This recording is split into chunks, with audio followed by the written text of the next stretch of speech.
"These kids aren't yours," she said while folding my laundry like it was just another Tuesday.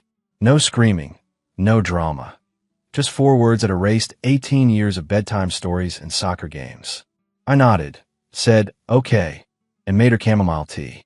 She had no idea I'd already logged into the $28,000 tuition portal. My name is Marshall Sullivan. I'm 54 years old, and I've been working as an aviation mechanic at Denver International for the past 15 years. Good job, steady pay, benefits that most folks would kill for. I've been married to Marlena for 18 years, and Paisley and Corbin have been my whole world since the day they were born. I guess I should have known this day would come eventually. It was a Tuesday evening in February, cold as hell outside, and I was in the garage working on my old Harley. Been restoring that bike for 3 years now. It's my escape, my therapy. Marlena came out wearing that look she gets when she's spoiling for a fight. You married guys know the one I'm talking about. "Marshall," she said, crossing her arms and leaning against the doorframe. "We need to talk." I kept my eyes on the carburetor I was rebuilding. "What about, honey?"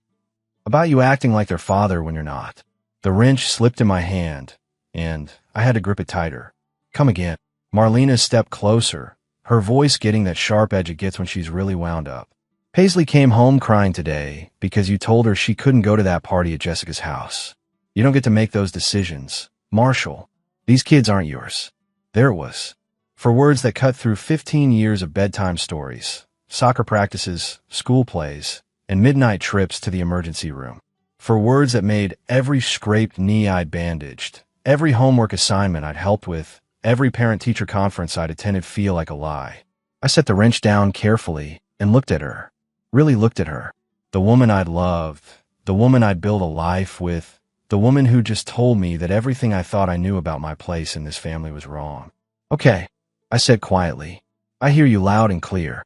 I should have seen her flinch at how calm I was. Should have noticed the way her eyes widened just a bit. But I was too busy feeling something inside me shift. Something permanent. You know what they say about the calm before the storm? Well, I was that calm. Dead quiet on the surface. But inside, something fundamental had shifted. Marlena went to bed that night thinking she'd won some kind of victory. Thought she put me in my place. She had no idea she'd just handed me the keys to her destruction. I waited until I heard that soft snoring she does when she's had a glass too many of wine. Then I slipped out of bed like a ghost and padded downstairs to my home office. 15 years of financial records, all organized in neat little folders. College fund statements, school payment receipts, insurance policies where I'm listed as the father. Everything that proved I'd been more than just some guy passing through. The Riverside Preparatory Academy parent portal still had my password saved. Funny how technology makes revenge so much easier these days. I logged in and navigated straight to the billing section. Spring semester tuition for both kids, $28,000. Due in 2 weeks. My finger hovered over the payment authorization settings for maybe 10 seconds. Then I clicked Remove Authorization and watched the screen refresh. Payment method deleted. Future payments disabled. Just like that, I'd pulled the financial rug out from under her perfect little world. But I wasn't done. Not by a long shot. I opened up my laptop and pulled up the share drive I use with my accountant, Pete Rodriguez. Started uploading every receipt from the past 12 years. Orthodontist bills, soccer equipment, dance lessons, summer camps, family vacations. Everything totaled up to just over $230,000. $230,000 I'd spent on kids who their mother now claimed weren't mine. At 3 a.m, I sent Pete an email. Freeze all education-related accounts. Revoke all future payment authorizations for Paisley and Corbin Sullivan. Effective immediately. The next morning came like any other. Marlena stumbled into the kitchen wearing her ratty old robe, hair looking like she'd been electrocuted. Paisley was already at the table eating cereal and scrolling through her phone. Corbin was upstairs getting ready for school. "Morning, honey," Marlena said, kissing my cheek like nothing had happened. Like she hadn't just blown up our family the night before. I handed her a cup of coffee, black with 1 sugar, exactly how she likes it. "Sleep well." "Like a baby," she replied, already checking her emails on her phone. Paisley looked up from her cereal. "Dad, can you drive me to Sarah's house after school?" Mom said she's too busy. Before I could answer, Marlena cut in. "Paisley, Marshall isn't your father. Stop calling him Dad." The spoon clattered against the bowl as Paisley's hand froze halfway to her mouth. What? You heard me, Marlena said, not even looking up from her phone. He's not your dad. He never was. I watched my daughter's face go through about 5 different emotions in 2 seconds. Confusion, hurt, anger, then something that looked like betrayal. She looked at me with those big brown eyes that reminded me so much of her mother when we first met. Marshall, I said quietly, is just fine, sweetheart. 3 days. That's how long it took for reality to come knocking on Marlena's door. I was in a hangar at DIA, rebuilding the hydraulic system on a Boeing 737, when my phone buzzed with a text from her. Call me now. Emergency. I finished tightening the fitting I was working on, cleaned my hands, and called her back. She picked up on the first ring. Marshall. Marlena's voice was tight, panicked. Did you do something with the school payments? I leaned against my toolbox, keeping my voice calm and professional. What do you mean? Riverside just called me. They said there's a problem with the tuition payment. They said you canceled the authorization. That's correct. There was dead silence on the other end for about 10 seconds. Then she exploded. What the hell do you mean? That's correct. You can't just cancel their school payments. Actually, I can. And I did. You made it very clear these kids aren't mine. So I figured their education wasn't my responsibility either. Marshall, this is insane. You're punishing the children because you're mad at me. I chuckled, which seemed to make her even angrier.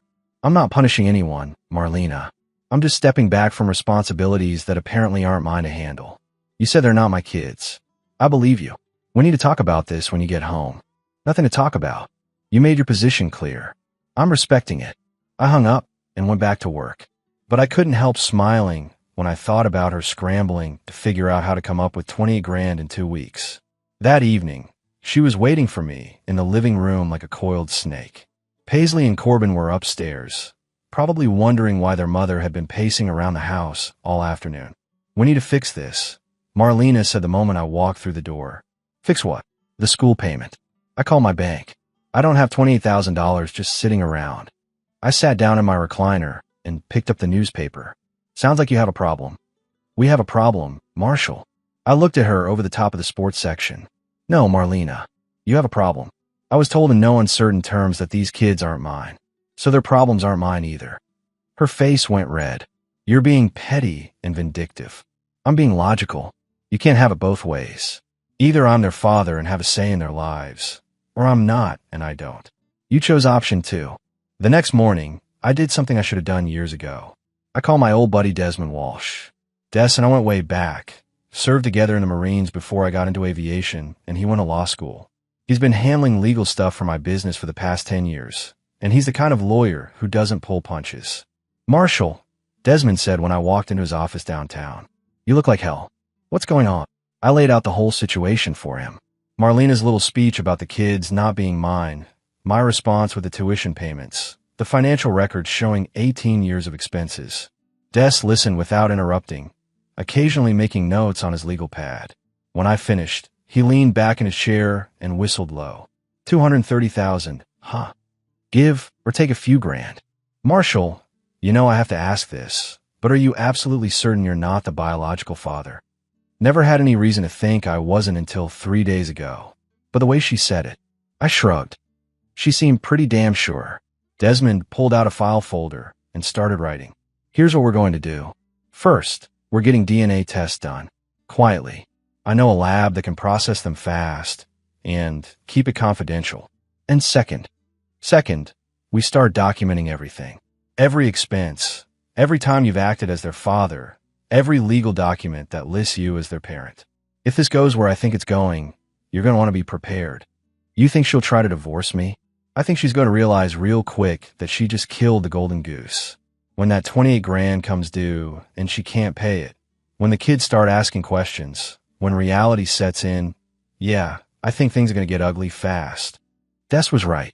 That afternoon, Marlena called me at work again. The school gave me a payment plan option, she said without preamble. $7,000 down, then monthly payments. Good for you. I need you to cover the down payment. No, Marshall, be reasonable. These are the only kids you'll ever have. That hit like a punch to the gut, but I kept my voice steady.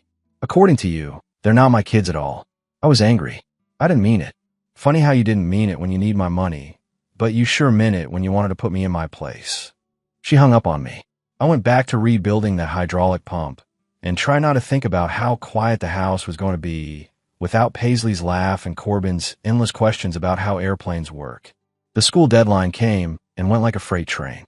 Marlena had been making frantic phone calls all week, to her sister in California, to her parents in Florida, even to her ex-husband's mother, if you can believe that. Nobody was willing or able to come up with 28 grand on short notice. I was in the kitchen Saturday morning, making my usual weekend breakfast of eggs and bacon, when Corbin came downstairs looking like someone had died. The kid's always been an early riser, just like me. Usually, he'd be chattering about his latest video game or asking if we could work on his model airplane together. "Marshall," he said, sliding into his usual chair at the kitchen table. "Are we poor now?" I set a plate of scrambled eggs in front of him. "What makes you ask that, buddy?" "Mom's been crying a lot, and Paisley said something about us maybe having to leave Riverside." Before I could answer, Marlena walked into the kitchen wearing yesterday's clothes and mascara smudged under her eyes. She looked like she'd been up all night, which she probably had. "Corbin, go eat in the living room," she said sharply. "I need to talk to Marshall." The kid grabbed his plate and disappeared faster than smoke. Smart boy. He could sense the storm coming. The school called yesterday evening. Marlena said once we were alone, "Final notice. If the payment isn't received by Monday morning, both kids are out." I kept eating my breakfast like she just told me the weather forecast. Rough break. "Marshall, please. I'll do anything. I'll apologize publicly. I'll admit I was wrong. Whatever you want. Just don't let them throw my children out of school." "Your children," I repeated. "That's the key phrase right there, isn't it?" Her voice started to shake. "Our children. I meant our children." "No, you didn't. You meant exactly what you said the first time." I stood up and rinsed my plate in the sink. "You know what the real problem is, Marlena? It's not that you said they weren't my kids. It's that you've been thinking it for years, and you finally got angry enough to say it out loud." She opened her mouth to argue, but I held up a hand to stop her. "I've been thinking about this all week. About how you've been pulling away from me for the past 2 years. How you stopped including me in school decisions. How you started making plans for their future without even asking my opinion. You've been slowly erasing me from their lives, and now you're surprised that I'm finally stepping back." Tears started running down her cheeks. "That's not true, isn't it? When's the last time you introduced me as their father instead of just my husband? When's the last time you backed me up when I had to discipline them? You've been treating me like an outsider in my own family, Marlena. I'm just finally accepting the role you've been pushing me into." She sank down into a kitchen chair like all the fight had gone out of her. "So what happens now? Now you figure out how to pay for their education. Or you find them a different school. Or you homeschool them. I honestly don't care anymore. And us. What happens to us?" I looked at this woman I'd loved for 12 years. This woman who'd just spent a week scrambling to fix a problem she'd created, and I felt nothing but emptiness. "I don't know, Marlena. You tell me. Are we a family? Or am I just the guy who pays the bills?" Monday morning brought the call I'd been expecting. Not from Marlena, not from the school's billing department, but from Dr. Imogen Carter, the school psychologist. I'd met her a few times at parent-teacher conferences. Sharp woman, cared about the kids, didn't take any nonsense from anybody. "Mr. Sullivan," Dr. Carter said when I answered my phone during lunch break, "I hope you have a few minutes to talk. I'm calling about Paisley and Corbin." "What about them?" "They were both pulled from classes this morning due to unpaid tuition. I wanted to speak with you before this situation gets any worse for them." I set down my sandwich and walked out of my truck for some privacy. "Dr. Carter, I appreciate your concern, but this isn't my decision to make. I'm not sure I understand. My wife made it very clear that I'm not their father. Since I'm not their father, their education isn't my responsibility." There was a long pause on the other end. "Mr. Sullivan, I've been working with children for 23 years. I've watched you at every school event, every parent conference, every soccer game. Those children adore you, and you've been nothing but a devoted father to them." That's what I thought too. Apparently, I was wrong. "May I ask what happened?" I gave her the short version. Marlena's little speech about knowing my place, her insistence that the kids weren't mine, my decision to step back for financial responsibilities I apparently had no right to handle. "Mr. Sullivan," Dr. Carter said gently, "I understand you're hurt. But these children are caught in the middle of an adult conflict they didn't create. Paisley came to my office this morning asking if she'd done something wrong to make you stop loving her. That hit me like a punch to the solar plexus. She said that.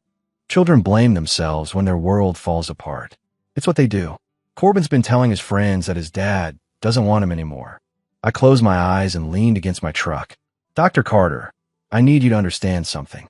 I love those kids more than my own life.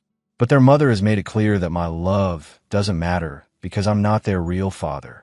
Have you considered that she might have been speaking out of anger? That maybe she said something she didn't mean in the heat of the moment. She's had a week to take it back. Instead, she's been running around trying to find money rather than admitting she was wrong. Dr. Carter sighed. Mr. Sullivan, I'm going to ask you something, and I want you to think carefully before you answer. If you found out tomorrow that these children were biologically yours, would that change how you feel about this situation? The question caught me off guard. I don't know. Then maybe you should find out. Because regardless of genetics, those children consider you their father. And right now, they think their father has abandoned them. After I hung up, I sat in my truck for 20 minutes, staring at the hangar where I've been working on the same damn hydraulic system for 3 weeks. Dr. Carter was right about one thing. If Paisley thought she'd done something wrong, if Corbin was telling people I didn't want him anymore, then this whole situation had gone way beyond making a point to Marlena. I pulled out my phone and called Desmond's office. Des, it's Marshall. How fast can you get those DNA tests done? Wednesday started like any other day until it didn't. I was working late at the hangar, finishing up the hydraulic system that had been giving me trouble for weeks, when my phone exploded with calls. First Marlena, then Paisley, then Marlena again, all within 5 minutes. Marshall. Marlena's voice was pure panic when I finally answered. Corbin's gone. What do you mean gone? He didn't come home from school. I called his friends. I called the school. Nobody's seen him since last period. Marshall, what if something happened to him? I was already grabbing my keys and heading for the truck. How long has he been missing? 3 hours. I was waiting for him to walk through the door, but then I called the school and they said he left at normal dismissal time. Did you call the police? Not yet. I thought maybe he was just, I don't know, hanging out somewhere. But Marshall, he's never done this before. She was right. Corbin was the most responsible 12-year-old I'd ever known. Always came straight home. Always called if he was going to be late. This wasn't like him at all. I'm on my way home. Call the police. Now. I broke about 15 traffic laws getting back to the house. Marlena was pacing in the driveway when I pulled up, still in her work clothes, mascara streaked down her cheeks. Paisley was sitting on the front steps, clutching her phone like a lifeline. Any word? I asked. Nothing, Marlena said. The police are on their way. I walked over to Paisley and sat down beside her. Hey, kiddo. You doing okay? She looked up at me with red-rimmed eyes. Dad, what if something bad happened to him? The word dad hit me like a physical blow. After everything that had happened, she was still calling me dad. We're going to find him, I said, putting my arm around her shoulders. I promise. 2 police officers showed up 20 minutes later, took statements, asked the usual questions. Had Corbin been upset about anything? Had there been any changes at home? Any problems at school? Marlena looked at me when they asked about changes at home, but I kept my mouth shut. This wasn't the time for family drama. The cops said they'd put out a bolo alert, check with his friends' families, canvass the neighborhood. Standard procedure for a missing child. But as the hours ticked by with no word, I could see the fear growing in Marlena's eyes. At 10 o'clock that night, my phone rang. Unknown number. Hello. Marshall. It was Corbin's voice, quiet and scared. I need you to come get me. Corbin. Where are you? Are you okay? I'm at the old airplane hangar on Industrial Boulevard. The abandoned one. And Marshall? Don't bring Mom. Just you. I found Corbin sitting on an old oil drum in the corner of the abandoned hangar, looking smaller than his 12 years. He'd been there for hours, judging by the way he was shivering in his school uniform. The place was a dump, broken windows, rusted machinery, graffiti covering most of the walls. Hey, buddy, I said, keeping my voice calm and steady. You gave us quite a scare. He looked up at me with eyes that were too old for his face. I had to think. I sat down on another oil drum across from him. What did you need to think about? About what Mom said. About you not being my real dad. His voice started to shake. I remember when I was little and you explained that families are made by love, not just blood. You said we were a real family. You said it didn't matter who made us. What mattered was who raised us. I remember that conversation. So what changed? Did you stop wanting to be our dad? I looked at this kid I'd raised, this boy who'd called me dad for 8 years, and felt something break inside my chest. Corbin, I never stopped wanting to be your dad. Your mother told me I wasn't your father. She said I needed to remember my place. But that's stupid, he said, anger flashing in his eyes. You're the one who taught me to ride a bike. You're the one who helps me with my homework. You're the one who comes to my soccer games. How does that not make you my dad? That's what I thought too. Corbin stood up and started pacing, all nervous energy and preteen emotion. I've been thinking about this all afternoon, about why Mom would say something like that. And I think I know. What do you think? I think she's scared. I think she's scared that we love you more than we love her. Because we do, you know.